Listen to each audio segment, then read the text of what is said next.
Thank you very much.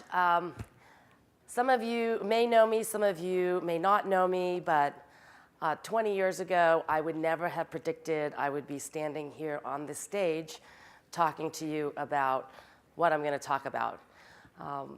20 years ago, I left the big 8 accounting firm back then to start my own practice. I started my own practice and became president of a small business association. And as president of a nonprofit, all of a sudden I was thrust into going to San Francisco's board of supervisor and the mayor, lobbying for more small business opportunities, going to Sacramento to testify, going to DC under President Bill Clinton because he invited small business owners to come. And I thought, this is so cool. The president of the United States cares about small businesses. So then I started to understand like what these politicians do. They actually get to make decisions. They get to change the course of history. And I thought, you know what? Maybe I wanted to do that. And so I went home, and I'm the oldest child of immigrant parents. And I said, Mom and Dad, I appreciate that you've given me this great life. You've sacrificed to get us here, but I don't think I was meant to be an accountant. All my life, sitting in an office 16 hours a day doing people's taxes. And as you can imagine, my parents said, accounting is an honorable profession, right? 2 things in life, death and taxes. Didn't want to be in the mortuary business, so I guess my parents thought taxes would be a good occupation for me. So as I'm going through life, I wanted to run for office a number of times. And each time my parents would say, please don't shame us. Be an accountant, that's good for you. And they would say, well, maybe you should go get your MBA. So I went and got my MBA, and after I finished, I said, Mom and Dad, I still think I want to run for office. They said, well, you're 33 years old, and your younger brother wants to get married. We'd like you to get married.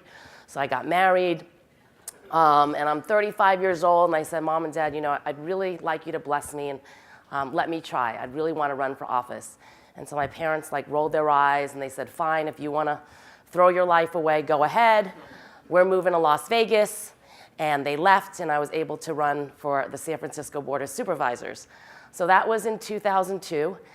Got elected, and San Francisco was the first city in California, I don't know about the nation, that passed medicinal cannabis, right? Because we had a large AIDS population, and we were all about providing as much support and pain relief as possible. And so on the Board of Supervisors, this was never an issue, cannabis. It was more like, how can we provide more access at more affordable prices? Then I went to the state legislature, 2006 to 2012, and again, we never talked about cannabis. And I guess back then, it was just one of these taboo subjects that nobody wanted to talk about. And so then I get elected to this board, a tax board, the State Board of Equalization, and all of a sudden, it's coming back around again, and we are collecting sales tax on the medicinal dispensaries. So one of my questions when I first got there was how much are we collecting? And the answer was, we don't know. And I said, how can we be the tax board, the tax collection agency, and we don't know how much we're collecting? And this is where this whole journey for me started last year, was trying to figure out how many dispensaries were out there and how much we were collecting as a state. We put a couple of people on the task, and we calculated approximately $44 million in sales taxes. But that only represented about 25% of the dispensaries. Why? Well, you all know why. Very hard to track. Some people are not paying because they can't get a bank account. Some people are scared to come out because of self-incrimination. When you file your sales tax reforms, there's no checkbox for cannabis industry. So sometimes it's agriculture, sometimes it's food, sometimes it's other. And we had a really, really hard time calculating it. In the meantime, I met many of you, and I'm going to have Mark Goldfogel come up and speak in a little bit. But I met many of you, and you guys all said, you know what, we can't bank. And I'm like, what do you mean you can't bank? And you're like, we can't bank. And I kind of didn't really understand that this was happening. And here I am, I've been in politics for 20 years, and I didn't even know this was happening. So I figure if I don't know this is happening, then many of my colleagues don't know what's happening. And I'm sure, Rob Bonta's gonna come, some remember Rob Bonta's coming after me, and he's probably gonna say he didn't understand the extent of this industry. It really made me think about why is it that we can't bank? Besides being a Schedule I drug, right, at the federal level, and we're pushing Congress to change it, but if California has been collecting sales taxes for 20 years, and we are not, I guess we're the biggest money launderer in the country, right? Why can't we collect more money, be a depository, and somehow at least be able to pay your taxes with it, right? Whether it's your payroll taxes or your franchise tax board taxes, your IRS taxes. I mean, that's like the basis of this country. You pay your taxes or you go to jail. But when they say, you can't pay your taxes because you're doing it in cash and we don't accept cash, well, how do you comply with the law? So I started looking at other states, and of course, Colorado is one of the states that has been the leader in all of this. And I met a good friend now, Mark Goldfogel. I'd like him to come up. And I was like, well, Mark, what do you guys do in Colorado?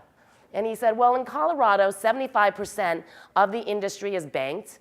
And we are just basically tired of asking for permission. And they're just going to, allow it. And many people have different bank accounts at different banks, and they just don't call themselves a cannabis industry, but they just keep it under the level. And Colorado doesn't seem to have the same type of issues, but California is like 10 times bigger than Colorado. And if we legalize this year, the market could be $10 billion. And not being able to bank $10 billion is going to be a travesty. So I would like Mark actually to come up, because I've been following Colorado very closely in terms of what is happening with the Fourth Corner Credit Union. And we have been trying to figure out what we can do in California after the case. So maybe he can just give us a little update. Should I just use this? Okay. Okay. You keep that. I'll go to the left. I can follow rules. Fiona, thank you for letting me upstage your presentation for just a moment. And I'm speaking tomorrow morning on a panel at 10:30 if you want to learn more about it. But Fiona covered the most important paradox of the industry right now, which is because of the federal Schedule I status of cannabis, federal banking, which is all federally regulated, is right in the crossroads of this conundrum. And my history is I've been in the cannabis industry for 6 years. I helped create the very first point of sale system in the industry, and then I tried to create, I created a kiosk that's downstairs called See Forever Systems, that you can look at that. And the idea behind that was to provide the validation, technically, so that the guidelines that the Justice Department and the Financial Crimes Enforcement Network put forward, those guidelines that you might be familiar with, they announced them on Valentine's Day of February of 2014. Well, those are the guidelines for how you should bank the industry. So we thought, okay, there's guidelines for how to bank the industry. I'm going to build a kiosk that meets those guidelines and that technology. And all these banks said, great, you show me how to do it, we'll bank the marijuana industry. And we thought we were the champion of the world because we proved technologically how to meet guidelines that the government's put forward to bank the industry. The problem was the guidelines weren't enough because it isn't the guidelines that rule banks. Banks are ruled and controlled by regulators. And different regulators in different areas may have different opinions about what is appropriate and what is not appropriate to follow these guidelines. And it really comes down to each individual regulator. It just so happens the state of Colorado falls under a regulation regime for the Federal Reserve, a private organization responsible for our banking, out of Kansas City. Kansas City is not cannabis friendly. In fact, they would really like to see us all just thrown in jail and forget about all of us. So because of the uniqueness of how the Federal Reserve breaks up their agencies, we are forced to work with a branch of the Federal Reserve that is less friendly to marijuana than other branches of the Federal Reserve, like San Francisco. So there's this whole conundrum going on in the country between, is it legal, is it not?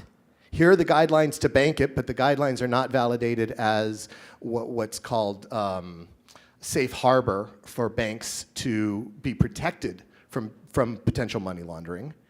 And we have a charter from the state of Colorado to bank the hemp and cannabis industry, the first time any financial institution has ever been chartered to break federal law. I think that's pretty cool. And we started to open, and we applied for a master account from the Federal Reserve. It's a process that takes about 5 to 7 days. It says on the form it takes 5 to 7 days. You put in your bank account number, you put in your routing number, you put in your thing, and they give you the ability, it's a bank account for banks. And 7 months later, instead of 7 days, we were rejected from the Federal Reserve, basically saying, you're a startup, this is a concentration risk in something that's illegal, and we don't want to deal with you. And we sued them for the right to fight to have equal access to the payment system as other financial institutions currently have, because there are financial institutions that are openly banking this industry. So why not build one that specializes in it? And in effect, the judge ruled that even though the Federal Reserve admits that there are other banks doing this, and that there are ways that the Federal Reserve is currently taking marijuana money openly and transparently, because we're a startup, because we're new, and because we've got a concentration risk, we are not allowed to have access to the payment system directly. Where does that leave this whole industry? It leaves us in a lot of gray area. These rules are coming out and they're changing, appeals are going on, different things are happening. The bottom line is, after the Federal Reserve, after the federal judge ruled that he could not force the Federal Reserve to give us an account, even though it's within our legal right, a number of additional banks came forward and said, we're going to bank the industry. Why would banks come forward and bank an industry right after a judge ruled that the guidelines that are guiding this are, to quote the judge, nothing burgers? And the reason that he'd ruled that, and the reason the banks have come forward, is because the banks know where the industry is going. The banks know what's going on, and for banking, it's a risk versus reward decision. California is in the worst shape of all of these, or it was up until very recently, because there were no state-driven guidelines for marijuana. And one of the first requirements of the federal government for allowing banking in this industry is it has to be under a tightly regulated state regime. And in fact, legally what we're going to find, and I'm not a lawyer, but I'm a great prognosticator, legally what we're going to find is that this is going to come down to whether or not there really is a conflict between state and federal law. Is Schedule I a conflict? Can you be in conflict with the federal law and have states doing something directly opposite to it? And the answer from the federal government on this case is yes. You can have a conflict. You can have states conducting experiments. You can have states doing things in direct conflict with the federal government, as long as everybody knows what's going on and what's going on. Well, all the memos and everything that has come forward has made it clear the federal government knows what's going on. They're not blind to this. But we have to find a way, and I understand their position, where they can't take all the cash that's been circulated from drug money for the last 50 to 80 years and bring it into the banking system. They have to differentiate what is a legitimate state-licensed marijuana business and the money that comes from that, so that Fiona and her group can have that assurance that the money that they're taking is coming from a legitimate state-licensed cannabis business and not cocaine trafficking or human trafficking or something else that also may involve them large amounts of cash. So that's kind of where that's at, and I've taken a bunch of time. Okay, so my question is, can we form a state-chartered bank that is privately insured? Yes. Yes, you can have a privately insured bank depending upon your state regulators. Insurance is one of the weak links. Access to the payment system is the second weak link. And because California is in a different branch of the Federal Reserve than Colorado is, there may be a very real capability for that to happen. The two big things are a master account and insurance. And insurance, you can find private insurance to do this. That was our plan to do it as well, to use insurance that's not backed by the federal government. So if we can't access the Federal Reserve system, can we create another system? You can, and there are other Like a systems out there. Bitcoin There are system or Bitcoins out something, there. you There are know? other, but the reality is you can access the payment system. In our court case, the Federal Reserve said under oath that they are openly currently taking deposits from marijuana businesses knowing what they're doing. They just aren't doing it with a new bank. Their position was these guys are new, they're unproven. The Federal Reserve is a holy place only for established financial institutions. So credit union, if you want to go off and find a correspondent bank, an existing bank with existing access to the financial system, to the Federal Reserve, we will trade that. And you can come in through another bank and have that. California could do the same thing. If there's an existing financial institution in California that has insurance, that has a master account, either directly or through a correspondent, California can form, even the BOE can form its own financial institution as a correspondent to that bank. Use that bank's master account and that bank's insurance in order to process. So I think what he's saying is there are options out there, and it just depends on whether private or the government wants to do it. Obviously, you know, the government is big, and we have to deal with the legislature to form any new laws. And banking is a big issue in California. There's a couple of authors who have banking proposals, but again, very, very difficult to work and get the support of the banks because the banks don't want us to be in this business, right? We want the banks to be in the banking business, but they can't do it until the Congress or the president allows them to do it. So in the meantime, what we're doing at the State Board of Equalization is that we are trying to make it easier for all of you to pay your sales taxes in cash. We are trying to get faster cash counters so that you aren't standing online for 3 to 6 hours waiting for one person to count and double count. Mike Gibson has a bill that's going to waive the 10% penalty. A few years ago, we said we're not accepting cash. If you pay by cash, we're going to charge you a 10% penalty. So we're trying to make sure that we pass that bill so it kind of at least equalizes it. It's still the legal tender in the United States. I feel like we should still be able to use cash and pay your taxes in cash. But in the meantime, there's other agencies that are concerned as we are starting to license more businesses. Now, you know, the water agency is faced with this cash. They've never had to collect cash. And they say these people want to pay their water, you know, fee. What are we going to do, right? Department of Agriculture is going, what do we do? They want to pay this fee. And so we are in the process of trying to figure out who is the best person, probably the BOE, that is going to be the ones that are going to, again, you know, collect the taxes and the fees and allocate it back to the different programs. But the legislation, as Rob Bonta will tell you, they are going to give priority to those businesses that have been in compliance, who have been paying their taxes, right, Nate? Right? And so now everybody's signing up and trying to get their seller's permit and get their reseller's permit to try to figure it out. Taxes are not easy. And I'm glad that there are some accounting firms now and some lawyers who are brave enough to openly say we're here to help the cannabis industry, because that has always been a problem. If they're getting paid in cash and they deposit cash fees, then they risk getting their bank account shut down. But as I'm going around and speaking to more of you know, the industry, I am finding a lot more people coming out. So I would definitely say consult some of these folks. The BOE, when we come back and audit, we usually go prospective for 3 years. And if you haven't been paying your taxes for 3 years, you haven't been doing it right, there's no paper trail, it's going to be very difficult for you to prove your case. Now, in your case, many of you don't have a paper trail because you don't have a bank account. So you don't have a credit card. You know, there's nothing to really trace but a QuickBooks statement or a Quicken statement. So that is the difficulty that we have at the BOE right now, is being able to audit this industry. But I just want to let you know that once everything starts coming online, we will be auditing in full force again. But I think right now, because the law just passed, we're trying to get everyone into the system, into compliance. We're trying to make sure that everybody understands how to do it right, And if you have any questions or difficulties, please contact me. I feel very strongly that we should start people on the right track.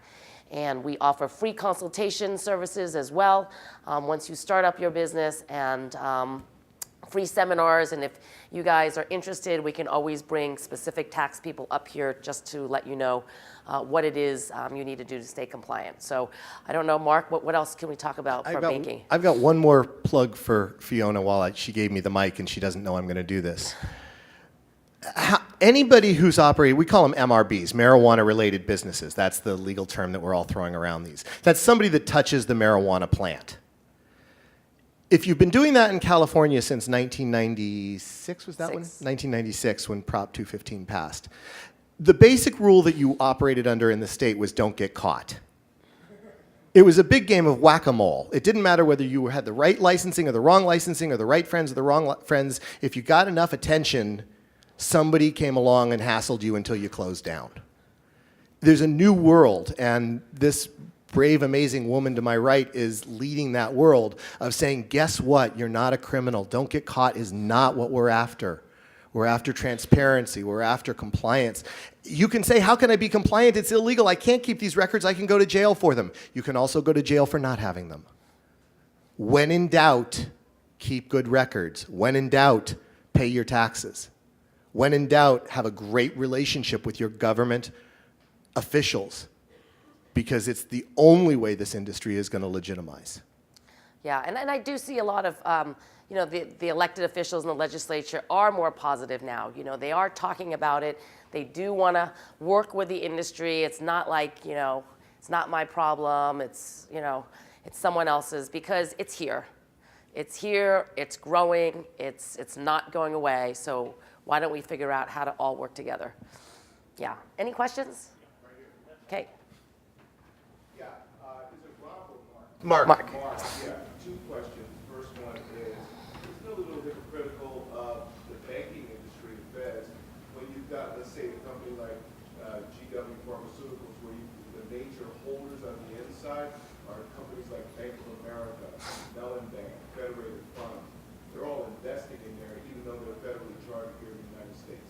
Second question, what do you have in terms of your understanding of these sovereign offshore funding situation?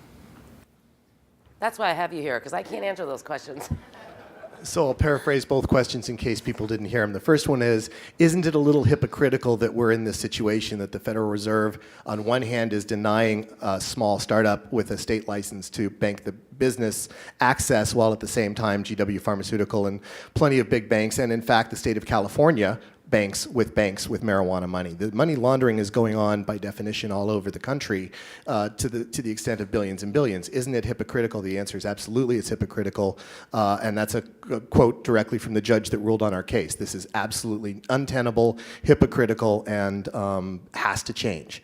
There is a bill in Congress to change it, and my prognostication on that is that there'll be a dramatic and horrific robbery related to all this cash floating around, and all of a sudden it'll be politically expedient to allow banking for the industry. That won't deschedule marijuana. That'll merely allow a gap this big for those state licensed businesses that follow the coal guidelines as they've already been operated to have that safe harbor, which is really the only piece missing for banking. So that was the first question of the hypocrisy. The second question? Taking money offshore. So in the world of marijuana, we've all established that there's gray areas, right? Probably we would feel okay right now, maybe a little iffy walking outside and smoking a joint, but we probably would figure we're not going to do heavy jail time for that in the state of California in front of a marijuana convention. I'm not espousing it, I'm just saying that's a possibility. And you're in San Francisco. And you're in However, that same process of taking that joint to Dubai and smoking it on the street there is a very different experience. The same is true for cannabis money. When you start doing things by taking the funds from what is federally recognized as a Schedule I substance outside of the federal country, outside of this country, you open up an even bigger box of Pandora's hell.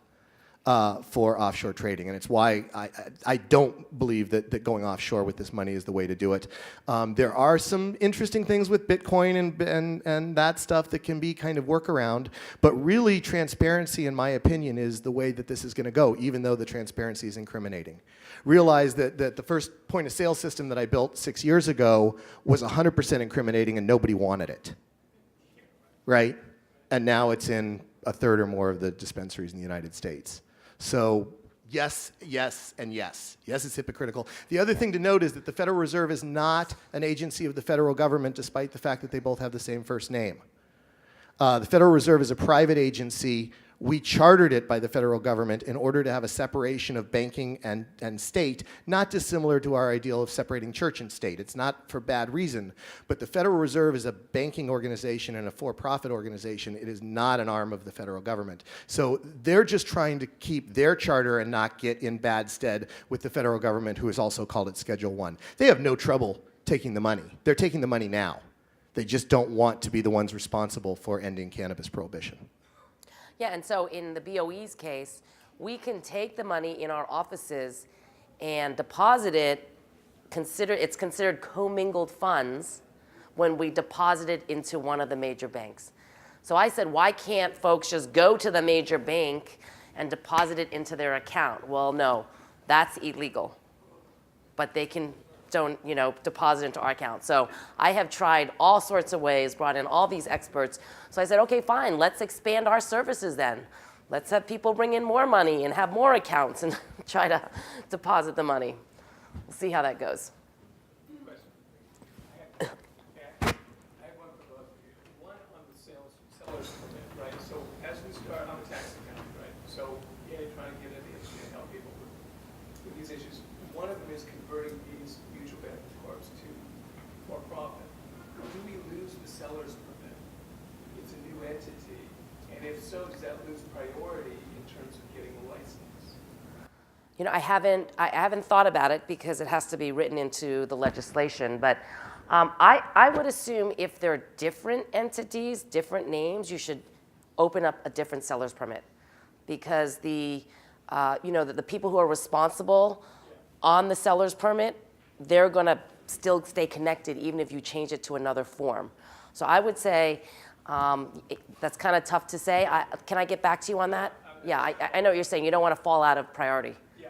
The other question was with respect to FinCEN.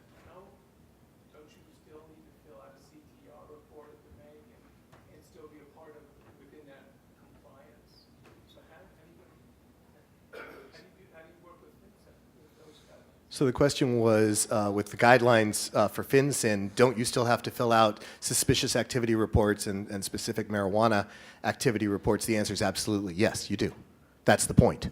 You automate it, you create part of your system and structure around it, and you build a financial institution that understands the idiosyncrasies of taking marijuana money as opposed to any other money. You do it totally transparently. That's the only way you can do it. We would never have gotten a charter from the state of Colorado to do it any other way. Right, in Colorado, the banks are doing that. There's one bank that hired 10 people just to do the due diligence on their clients, to create all those reports and stuff. I think it's the only sustainable way you can do banking. You cannot sustain don't ask, don't tell in banking, because that just doesn't fly. As soon as regulators find that you're taking deposits from a bunch, all of a sudden your bank deposit for florists has gone up by $7 million. There aren't that many new florists in Denver.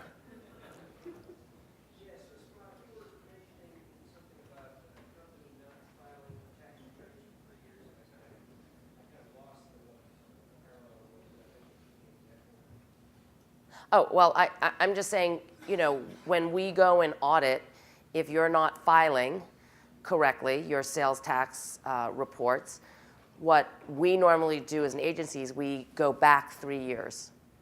So that's the statute of limitations. So we can go back 3 years and ask for all of your records for 3 years. And if you don't have any, the agency usually makes some assumption. And then it's your word against the assumption, and you can't really beat it if you haven't filed and you have no records. So I know another member is trying to create an amnesty program for anyone who comes forward now that we're not going to go back to audit. So we'll see whether that passes through the legislature. Okay, one more question.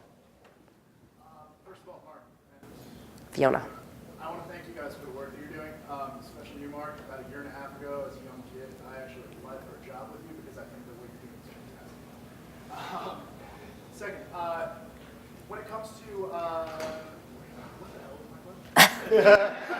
You still want a job with him? Second, here it is. You were mentioning private state-run banks being able to be insured by private insurance.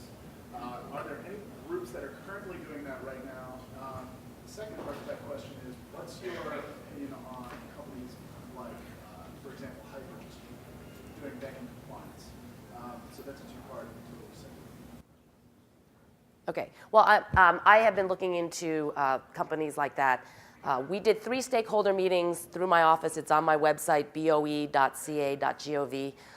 One was a 2-hour stakeholder meeting on banking, one was on transportation, and this last one was on track and trace. So we are very interested in all the software companies that are out there. Eventually, California will go out for an RFP, for a bid, like Colorado has, Metric, and Washington has BioTrack. And so California presumably will have one system where everyone is going to be on the system. And I think technology is wonderful, and I think it's going to allow us in the industry to better track and trace and also collect taxes more on a real-time basis versus on a 3-month basis. So we're very interested in it, and if you guys have any solutions and new ideas, Tim Moreland in my office is my point person, and we're open to meeting and hearing about everything. Just curious, are there any of those softwares that you've seen successfully addressing the problem? Well, the problem is we don't know what the problem is. We have now 4 agencies who are presumably going to be in charge of this whole industry with a cannabis czar who was just appointed recently. So we don't even know what the solution is because we haven't identified what it is we're trying to do. But, we're going to follow the model from other states and kind of look for some solution that actually is workable for California. Only 2 cents I'm going to add to this, and it's a bigger, broader brush answer. 6 years ago, no one had ever heard of the term seed-to-sale tracking. I brought it up in a coffee meeting with the top bureaucrat in Colorado, and now everybody's heard of seed-to-sale tracking because it's the standard by which marijuana is tracked in a lot of states. Except it doesn't exist because marijuana is not grown from seed. I didn't know that when I came up with seed-to-sale tracking. It's seedling, right? So the point is, there's seeds eventually, but marijuana is industrially grown from clones. You clip off clones, and you don't grow from seed. But I didn't know that. I'd never been to a marijuana grow. Neither probably had the director from the Colorado Marijuana Enforcement Division. The bottom line is it didn't matter that it didn't exist in reality. It exists in software, and it exists in your head, and those are the paradigms around which this industry is building. So the fact that we are being asked to have a level of oversight, a level of scrutiny, a level of exposure that no other industry has ever been asked to step up for is just part of the parcel of what we need to do in order to legitimize this drug. And so there's going to be software, there's going to be oversight, there's going to be regulations in marijuana that have never been seen from any other industry. There already are, and nobody's going back. They want this. The governments want this control. They want to have this oversight, and no one is letting reality get in the way of good, solid controls. And we want the money. So thank you very much.